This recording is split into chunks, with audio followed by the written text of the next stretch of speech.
Nama saya Dodi Alfayedkan, NIM saya T2019-1298. Jadi saya dan kelompok saya akan membahas tentang perceraian dalam Islam.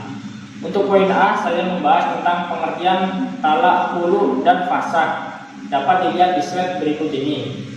Baik, saya di sini akan membahas mengenai pengertian talak, khulu, dan fasakh. Untuk yang pertama, talak. Talak secara bahasa berasal dari kata itlaq, artinya melepaskan atau meninggalkan.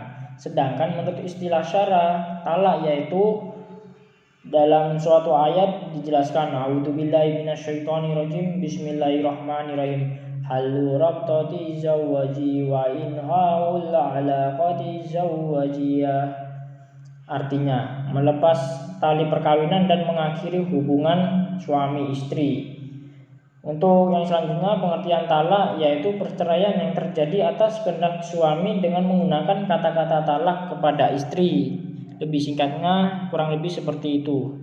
Baik, untuk yang kedua yakni khulu.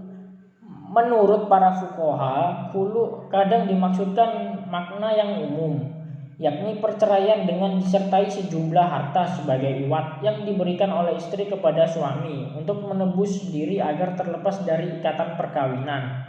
Baik dengan kata khulu, mubaroah maupun talak, kadang dimaksudkan makna yang khusus, yaitu talak atas dasar iwat sebagai tebusan dari istri dengan kata-kata khulu, pelepasan, atau yang semakna seperti mubaroah, pembebasan.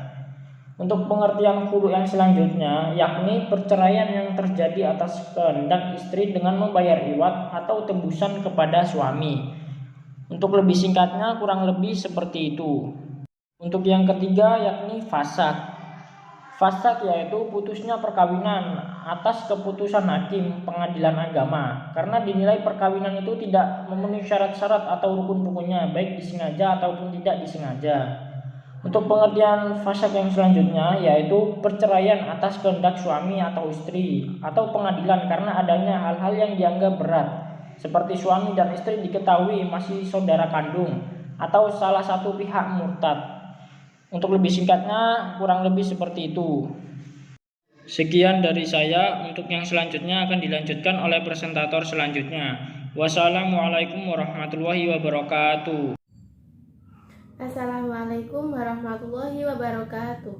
Nama saya Nila Faizatul Umah, NIM T2019-1289.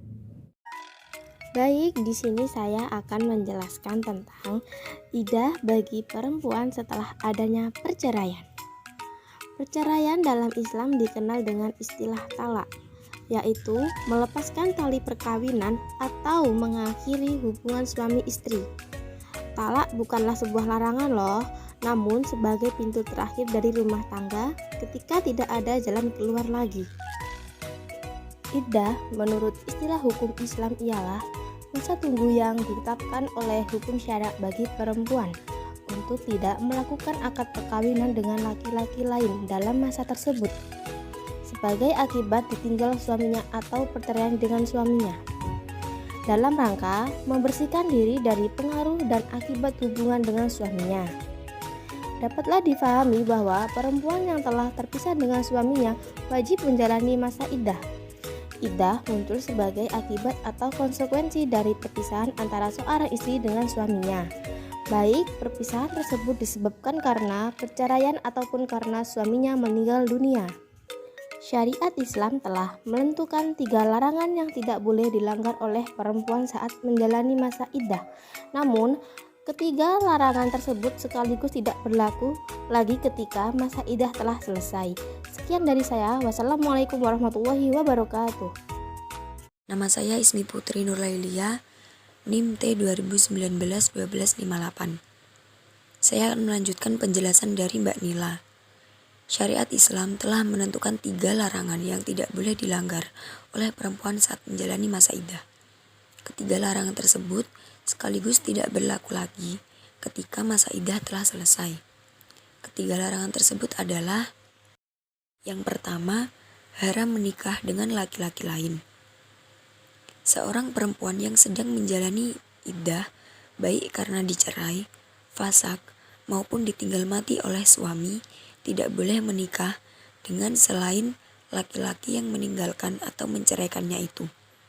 Jika ia menikah, maka pernikahannya dianggap tidak sah. Dan jika ia melakukan hubungan badan, maka dia terkena hukuman al-had. Meminang dengan sindiran kepada perempuan yang sedang menjalani masa iddah juga dilarang atau haram. Baik sindiran itu berasal dari sang perempuan maupun laki-laki lain. Yang kedua, haram keluar rumah kecuali karena alasan darurat. Perempuan yang sedang menjalani masa iddah tidak boleh keluar dari rumah yang ditinggali bersama suaminya sebelum bercerai. Dia baru boleh keluar jika ada keperluan mendesak, seperti membeli kebutuhan pokok atau obat-obatan. Dan yang ketiga, berhias. Seorang wanita yang sedang dalam masa iddah dilarang untuk berhias atau bercantik-cantik. Dalam istilah fikih disebut dengan al-ihdad atau al-ihtidad. Dan di antara kategori berhias itu antara lain menggunakan alat perhiasan seperti emas, perak, atau sutra, menggunakan parfum atau wewangian, menggunakan celak mata, kecuali ada sebagian ulama yang membolehkannya memakai untuk malam hari karena darurat, memakai pewarna kuku seperti pacar kuku atau henna dan bentuk-bentuk pewarna lainnya, memakai pakaian yang berparfum atau dicelup dengan warna-warna seperti merah dan kuning. Baik, di sini saya Ririn Fatmasari, NIM T 2019-1277 akan melanjutkan materi dari presentator sebelumnya, yakni macam-macam iddah. Macam-macam iddah. Macam-macam iddah menurut Wahbah Al-Zuhaili ada 3 jenis, yaitu iddah dengan quru, iddah dengan beberapa bulan, dan iddah dengan melahirkan. Yang pertama, iddah dengan quru. Perempuan yang mempunyai masa haid iddahnya adalah 3 quru. Allah berfirman dalam surat Al-Baqarah ayat 228. Dijelaskan bagi perempuan mempunyai masa haid, maka waktu iddahnya 3 quru. Lafadz quru mempunyai pengertian lebih dari 1, yaitu bisa berarti haid atau mengandung pengertian suci. Dipastikan kedua pengertian tersebut berbeda. Masa iddah antara 3 kali haid berbeda pengertiannya dengan 3 kali suci. Yang kedua ialah iddah dengan ketentuan bulan. Iddah dengan ketentuan bulan ini ada 2 macam, yaitu yang pertama, iddah untuk perempuan yang tidak datang bulan atau berhaid lagi. Ketentuan yang diperuntukkan bagi perempuan yang tidak datang bulan atau berhaid lagi disebabkan faktor usia atau faktor kesehatan, maka perhitungan iddahnya. Assalamualaikum warahmatullahi wabarakatuh. Perkenalkan, nama saya Aini Lasari, NIM T 2019-1294. Di sini saya akan menjelaskan tentang dalil dan argumen. Yuk simak videonya. Walau banyak ayat Al-Quran yang mengatur tentang talak, namun isinya hanya sekedar mengatur bila talak mesti terjadi meskipun dalam bentuk suruhan atau larangan. Kalau mau mentalak, seharusnya harus mengetahui istri itu berada dalam keadaan yang siap untuk memasuki masa iddah atau tidak. Seperti ayat berikut ini.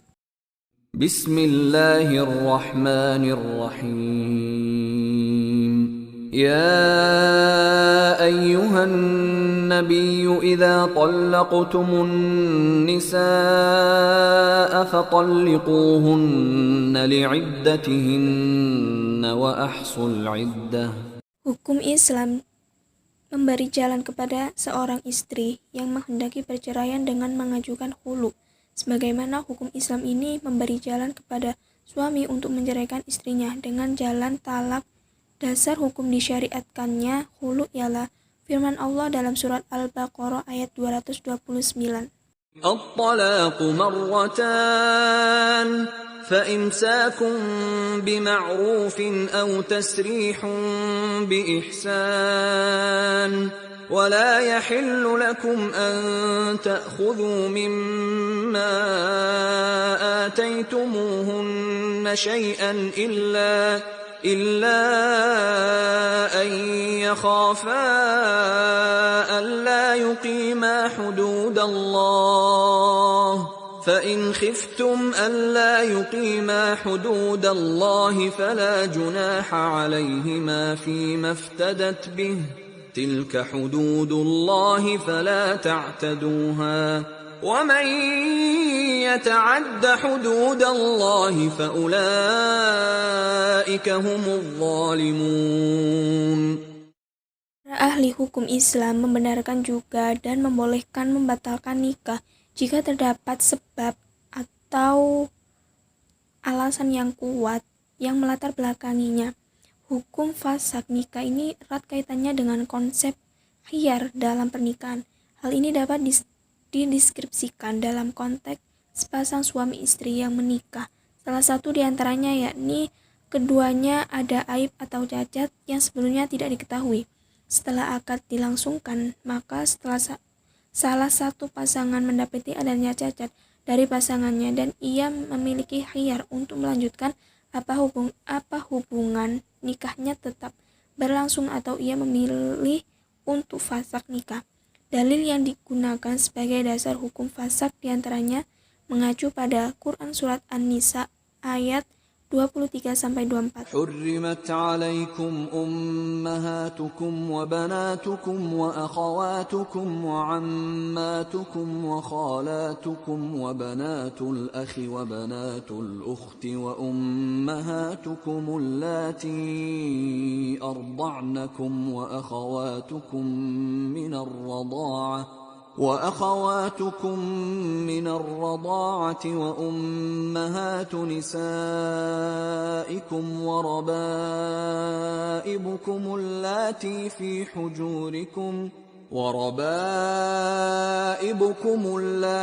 في حجوركم من نسائكم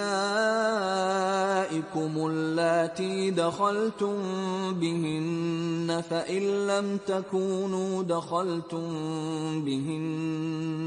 فإن لم تكونوا دخلتم بهن فلا جناح عليكم وحلائل أبنائكم الذين من أصلابكم وأن تجمعوا بين الأختين إلا ما قد سلف إن الله كان غفورا رحيما. المحصنات من النساء إلا ما ملكت أيمانكم كتاب الله عليكم فأحل لكم ما وراء ذلكم أن تبتغوا بأموالكم محصنين غير مسافحين